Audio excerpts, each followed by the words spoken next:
지금 여러분께서는 정치평론가 이강윤이 진행하는 이강윤의 오늘을 듣고 계십니다.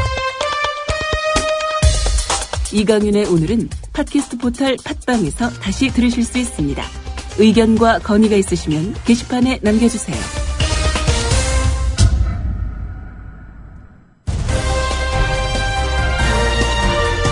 이강윤의 오늘 진짜 인터뷰로 함께합니다.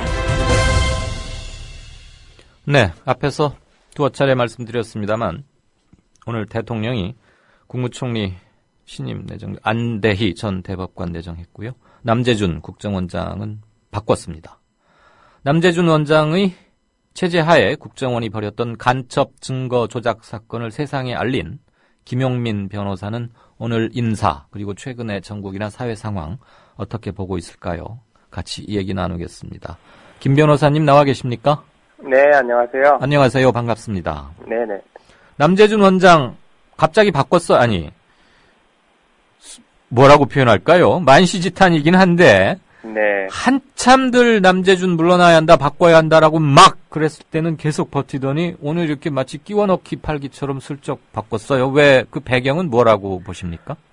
네, 일단 표면적으로 알려진 이유는 간첩 조작 사건이다. 네. 그것 때문에 경질이 됐다. 이렇게 알려져 있는 것 같습니다. 그런데 한 단계 더 들어가 보면 네. 결국엔 6월 4일 지방선거를 앞두고 국면 전환을 하기 위해서 네. 활용한 게 아닌가 이런 생각이 들어요. 예. 그리고 조금 더 깊이 생각을 해보면 사실 어제부터 세월호 참사와 이 국정원의 관계에 대해서 국회나 언론에서 관심을 갖기 시작했거든요. 네. 그래서 혹시 이러한 부담감을 탈피하기 위한 것이 아닌가 이런 생각까지 좀 들더라고요. 예. 그 간첩 증거 조작 사건이 알려지고 확인되고 이슈가 된 건 벌써 몇 개월이 지났기 때문에 그걸 이유로 오늘 경질했다는 거는 좀 앞뒤가 안 맞죠. 그리고 간첩 증거 조작 사건이 2심 법원에서까지 확인됐을 때도 박 대통령 뭐라고 그랬어요? 그 국정원장 바꿔야 된다 그랬더니 그때 거부했잖아요. 그러니까 네. 그거는 이유는 아닐 것 같아요. 네, 맞습니다. 당시 올 4월 15일이었는데 네. 그때가 이제 세월호 참사 하루 전날이긴 했는데요. 남재준 국정원장이 대국민 사과를 했어요. 그래. 2분짜리. 예. 그러면서 사실상 사퇴하지 않겠다라는 의사를 예. 강력하게 표명했거든요. 네네. 그리고 같은 날 박근혜 대통령도 사과를 하면서 남재준 국정원장에게 한 번 더 기회를 주겠다 이런 취지로 얘기를 했었죠. 예.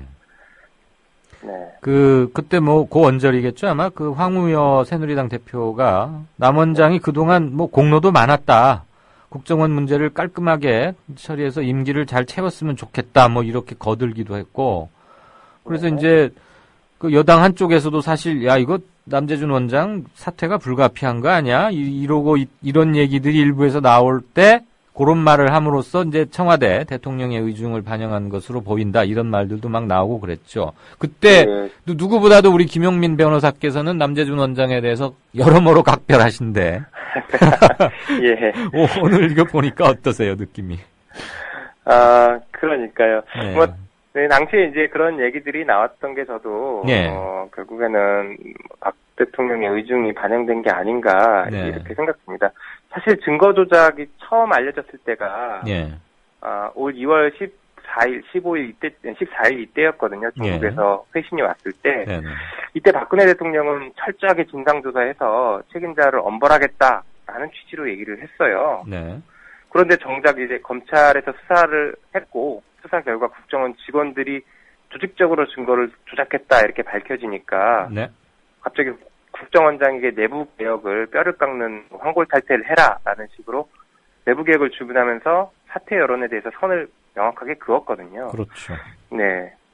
그런데 변호사님, 네. 그럼 제가 제가 좀 아둔한데요. 잘 몰라서 그런지 몰라도 이 생각이 들어요. 네. 국가기관으로서 국정원은 분명히 범법 행위를 한 거 아닙니까?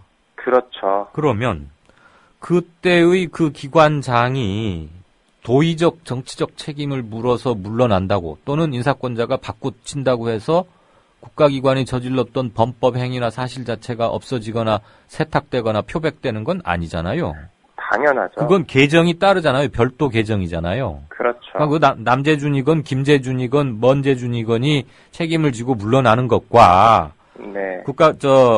국정원에 누구가 구체적으로 어디까지 개입했고 무슨 지시를 했는지를 소상히 밝혀서 설령 거기에 남재준 원장에게는 보고가 안 됐다 하더라도 그럼 네. 최종적인 보고를 누구까지 받았는지는 명확히 그건 별도로 간추려서 그건 별건으로 따로 이렇게 처벌하고 수사하고 그래야 되는 거 아닙니까?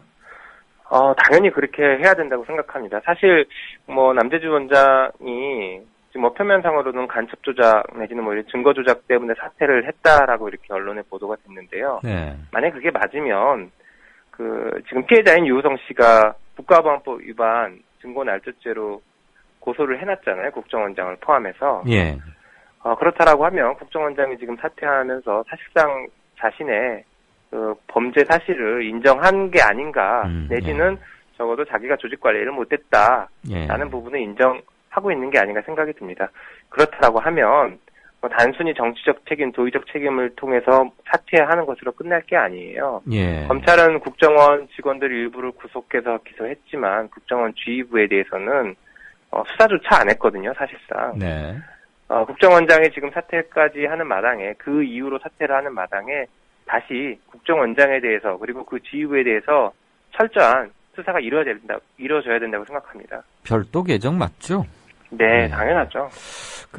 요번 질문은요, 조금 조심스러운데, 어떤 점이냐면은, 이를테면 한간에 퍼지는 소문을 우리가 사적인 자리에서는 다 얘기해보고 그럴 수 있습니다만, 추리도 해보고. 근데 이제 방송, 불특정 다수를 향한 방송이라는 점에서는 우리가 최소한의 지켜야 하는 금도도 있고, 팩트도 있고 그러는 건데, 어쨌거나 지금 사람들이 많이 좀 궁금해하는 것 중에 하나가 음모론과는 전 구분해야 된다고 보는데 조금 질문이 깁니다만은 끝까지 쭉 들어주시고 차분히 말씀해 주시면 고맙겠습니다. 질문을 짧게 드리는 게 예의인데 백그라운드 설명이 좀 길 수밖에 없네요.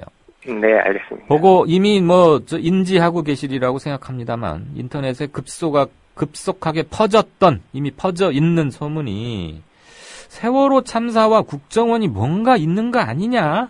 이런 물음표를 갖고 있는 분들이 있어요. 이를테면, 선원으로부터 첫 보고를 한 게 이제 국정원이고, 그래서 국무회에서 이제 박 대통령이 사과한 시점이 4월 15일인데, 그때 국정원이 좀 궁지에 몰릴 시점이었거든요. 그러니까 세월호는 4월 16일 날 난 거죠. 네, 그렇죠. 네, 근데 이제 그 다음날 바로 참사가 벌어진 거고, 혹시 좀 작년으로 조금 시계를 거슬러 가보면 말이에요. 국정원 선거 개입 규탄 촛불 집회가 막 확산 일로일 때, 그러니까 작년 5월, 6월 그 여름으로 막 가려고 할 때, 네.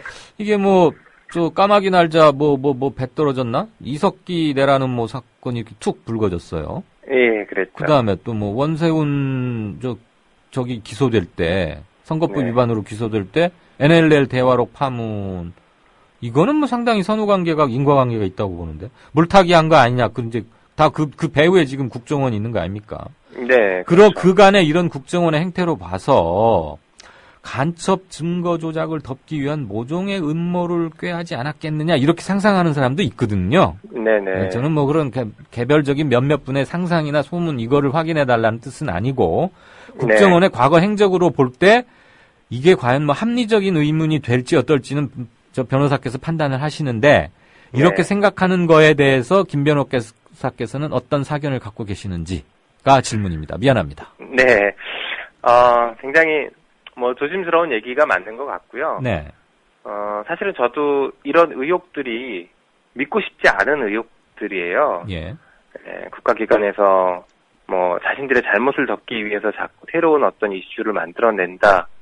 라는 것은 어느 정도 인지는 하고 있었지만, 그게 이 세월호와 연관이 있다. 이런 건 사실 믿고 싶지 않은 의혹이거든요. 네. 그러나, 이런 의혹들이 상당히 광범위하게 퍼져 있는 것으로 저도 인지를 하고 있고, 그리고 국정원과의 관련성에 대해서 언론 보도가 지금 조금씩 나오고 있는 것으로 알고 있어요. 네. 결국에 사람이 어떤 과거 행동, 그 사람의 과거 행동을 보면 그 사람이 미래에 어떤 행동을 할지도 예측을 할 수 있지 않습니까? 네. 그런 점에서 보면 국정원이 말씀하신 그런 과거의 어떤 행태들이 이 세월호와 관련된 의혹을 불러오는 게 아닌가. 스스로 그런 의혹을 만들도록 스스로 어떤 그런 행동들을 했던 것이 아닌가 이런 생각이 들어요. 네. 그리고 한편으로는 남재준 원장이 그 증거조작과 관련해서 대국민 사과를 했었잖아요. 예. 그때까지만 해도 굉장히 당당하게 사퇴를 거부했어요. 그랬죠. 그런데 지금 한 달 조금 지났는데 선거가 가까워졌다라는 점만 빼면 그때 사과를 했을 당시와 지금 바뀐 게 하나도 시점에서 그렇죠. 간첩 증거 위조는 달라진 점이 하나도 없어요. 오히려 그러게요. 그 여론에서 뭐 멀어져 갔죠. 예. 대부분의 국민들이 지금 세월호에 분노하고 슬퍼하고 있지 증거조작 사건에 대해서는 큰 관심을 안 가지고 계시거든요. 사실은 뭐 저조차도 지금 세월호에 더 뭐 분노가 지금 더 크기 때문에. 네. 그런데 갑자기 남재준 원장이 사임을 한다. 사실 저도 좀 놀랐거든요. 오늘 뉴스를 보고. 예. 그래서 이게 한간의 어떤 의혹처럼 세월호 참사와 관련해서 뭐 국정원이 관련이 있는 것인지, 뭐 그래서 성급하게 여론을 덮기 위한 것인지, 예. 뭐 이런 것들은 관심 있게 지켜봐야 될 부분이 아닌가 싶습니다. 맞습니다. 저도 네, 제 사견을 허락하신다면 네, 내놓고 있던 사표를 오늘 수리한 게 아니고 네, 김장수하고 남재준 둘은 사표를 내는 게 좋겠어. 아마 이런 메시지가 갔을 거예요.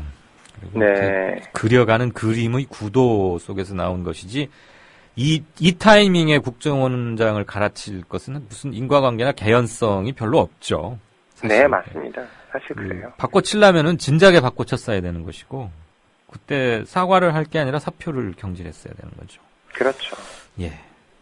제가 좀 이 질문을 드릴까 말까 조심스럽게 드렸는데 행간을 잘 헤아리셔서 답변해 주셔서 예. 고맙습니다. 마지막 질문 드리겠습니다. 네. 김기춘 비서실장 유임이 오늘 가장 큰 뉴스 같아요, 실은. 네. 맞습니다. 정말로 그 대원군, 김기춘 대원군, 이렇게 보고 계세요? 우리 김 변호사님도? 오늘 이렇게 더 실감하게 된 것 같습니다. 그러시죠? 네. 제가 그렇게 여쭤본 것은 지금 국정원 관련돼서는 김 변호사님이 가장 전문가시자 권위를 획득하신 거 아닙니까? 네, 그래서 봐주시면 감사합니다. 아유, 고맙습니다. 국정원 개혁을 위해서 시민사회에 뭐라고 한 말씀 하실 권위나 자격에 계시다고 생각해서 제가 질문을 드리고 싶어요. 국정원 개혁하려면 어떻게 해야 됩니까? 예, 참 어려운 부분이고 생각을 많이 해야 될 부분입니다. 네. 지금 현재 국정원 구조에서는 이게 언제든지 새로운 증거 아니면 새로운 간첩을 조작할 가능성이 있어요. 네. 왜 그러냐면 국정원이 정보 수집 기관으로서의 역할과 수사기관으로서의 역할을 같이 가지고 있거든요. 예. 그런데 우리 국민은 정보 수집을 위해서 정보 수집 기관이 지금 약간의 불법 행위를 하는 것들은 국익을 위해서 용인할 수 있다라는 인식이 더 클 거예요. 예. 그러나 형사처벌을 하기 위한 증거 수집은 굉장히 철저한 증거 수집 법칙에 의해서 해야 되거든요. 네. 다른 사람을 처벌하기 위한. 그렇죠. 네. 예. 이 두 개는 굉장히 다른 성격이고 양립하기 힘든 부분입니다. 수사와 정보는 나눠야 된다. 네. 그 두 가지를 같이 가지고 있으면 언제든지 불법적인 방법에 의한 증거 수집의 유혹을 뿌리칠 수가 없거든요. 예. 그래서 결국에는 국정원의 대공수사권을 박탈하고 국정원이 정보 수집 본연의 업무에 충실하도록 개혁하는 게 가장 중요하다고 생각합니다. 그리고 뭐 한 가지 더 하자면 네.